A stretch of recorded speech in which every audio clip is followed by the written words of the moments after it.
Today, we're gonna party like it's 1992 and jump headlong into using data analysis to draw quantitative conclusions about what might just make the ultimate X-Men team from a monetary perspective. Buckle up, true believers, because this is Mutant Moneyball.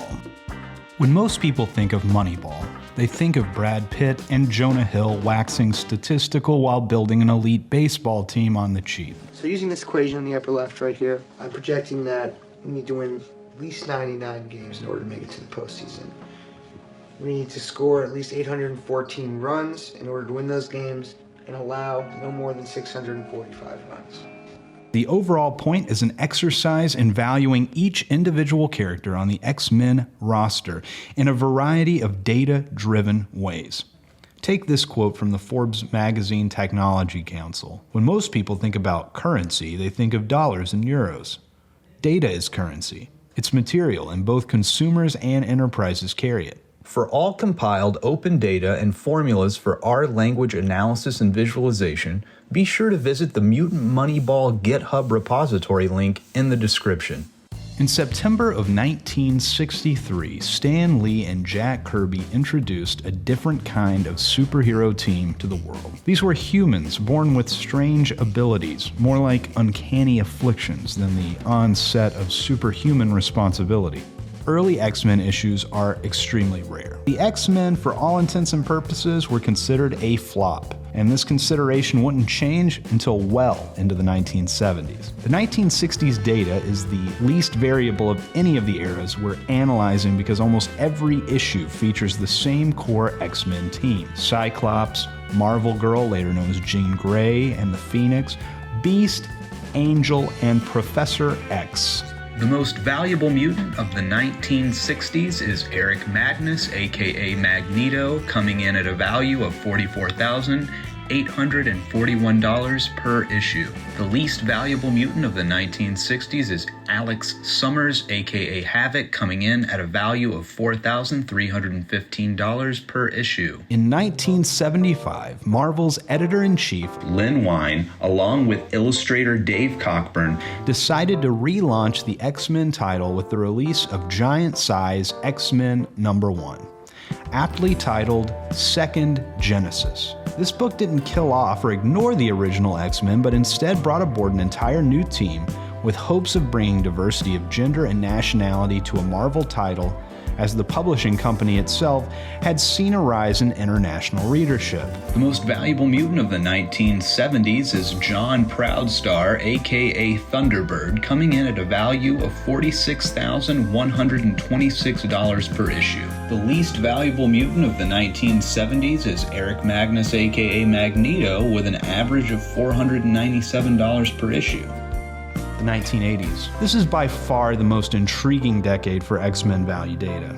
The 80s brings brand new characters to the mix and also moves characters in and out of the series in such a way that one never knows what X-Men team member will be honed in on week to week. These early 80s issues are still considered some of the most important and interesting narrative arcs in X history. The first issues of the 80s, dubbed the Dark Phoenix Saga, culminated with the aforementioned death of Jean Grey and led directly into January 1981's Days of Futures Past, penned more by Byrne than by Claremont. Moral alignment changes often from issue to issue and era to era.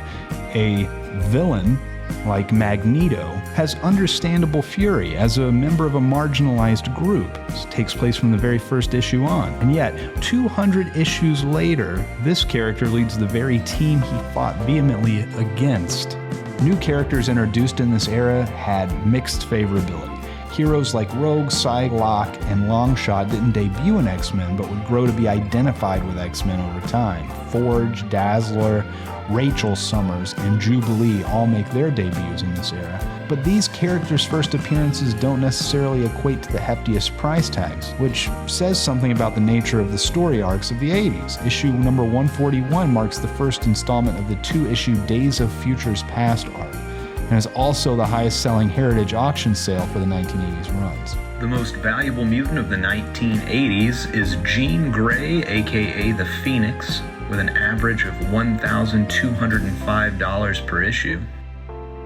The least valuable mutant of the 1980s is Jubilee, coming in at $74 per issue. The 1990s. In 1992, a new X-Men #1 was released, and it became the best-selling comic of all time. The Uncanny X-Men, the title we're honing in on within this study, which was just titled X-Men until 1978, ran alongside this new X-Men comic series, and as a result of the hugely successful X-Men #1 issue, a number of X titles and mutant-related material began to drop. By the time the 1990s hit, one might think X-Mania would have cooled. However, it hadn't even hit its most impressive benchmarks. Marvel's new play was in valuing a new class of creators that had a very unique, modern, artistic style. This new school of creators were providing eye-popping glossy covers, wild viewing angles, and glistening figures. The most valuable mutant of the early 1990s is Rachel Summers, aka Phoenix 2, with an average of $456 per issue. The least valuable mutant of the early 1990s is Shiro Yoshida, aka Sunfire, with an average of $24 per issue. The X-Men All-Star MVP lineup. It's now time to affix our Peter Brand and Billy Bean hats because we must recruit the ultimate X team. From the 1960s, Magneto and Professor Charles Xavier, aka Professor X, both demand the highest prices of the original X-Men decade. If we can get the Giants interested in Venom. Magneto. It's only got one buyer left for him. Professor Xavier. On three. Sabester, it's Billy. What do you think of Magneto. I can let you have him for almost nothing. Magneto's iconic sense of style had already taken off. His red and purple metallic costume almost unchanged all the way through the 90s. Xavier, on the other hand, may get a chair upgrade, but his smart business casual look carries through X-Men without missing a beat. Just because Magneto and Professor X are the most mature members of the X universe does not mean they don't know how to command an audience, while the mutant teens at the center of the storyline needed some time to make their mark. Now let's hit the 70s, where we'd be fools not to pick Thunderbird while we still can. Sure, he dies an unfortunate death, but his value per issue tells us anything for sure. It's that in the X-Men universe, it is better to burn out than fade away. All I want is a couple of bucks and a sweetener. Throw in, say... Thunderbird. Thunderbird. I like him. Thunderbird. No, you don't. Nobody likes him. I don't even know why I'm doing this, but let's just do it. Okay? But since Thunderbird won't be around long, why not pull in the power couple you weren't sure about when they first got together? That's right, in the 1970s, Havoc and Polaris do an about-face, showing that just because in the 1960s these two were the least valuable players, only a few years together and here they go moving up the ranks to a joint #3 spot. I hear you're looking for a left-handed reliever. I can give you Venom. Havoc. And make it quick and easy. What's the angle? No angle. Who am I getting the place for? Hang on a sec. Polaris. Must be those wild new powers. Magnetic cosmic energy waves? Yes, please. I want this one. But woe to the X-Men of the 1980s. This decade is all about rebooting our favorite characters in the darkest way possible. The first female X-Men member transforms from coy, dilettante Marvel girl to full badass bitch. First becoming the powerful Phoenix, then going full Darth Vader as Dark Phoenix, the star of the unparalleled Dark Phoenix saga. Meanwhile, Angel, another of the X-Men originals, gets remade as a new wave blue and magenta harbinger of Armageddon as one of Apocalypse's 4 horsemen of the apocalypse. Don't mess with these two, or face judgment, most lethal. Now, grab your sugary cereal and leave on your PJs for that upbeat 90s bull market. We're not going to pay $17 million a year to players. I'm not asking you for tens of 20, 30 million dollars. I'm just asking you for a little bit of help. Just get me a little bit closer, and I will get you that championship team.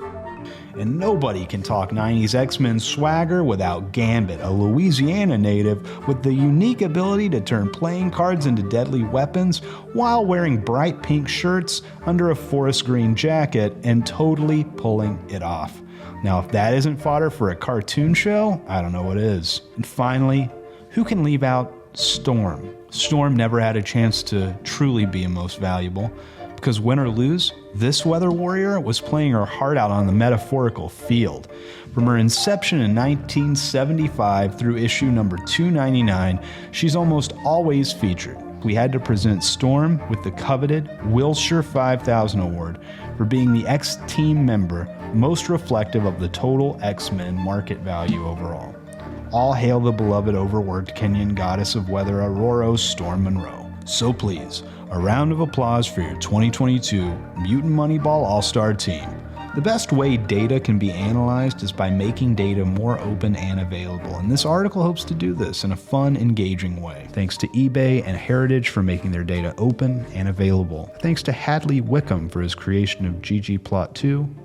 And a thanks to Chris Claremont, John Byrne, Stan Lee, Jack Kirby, Jim Lee, Louise Simonson, Ann Nocenti, and others that worked on these essential X-Men narratives.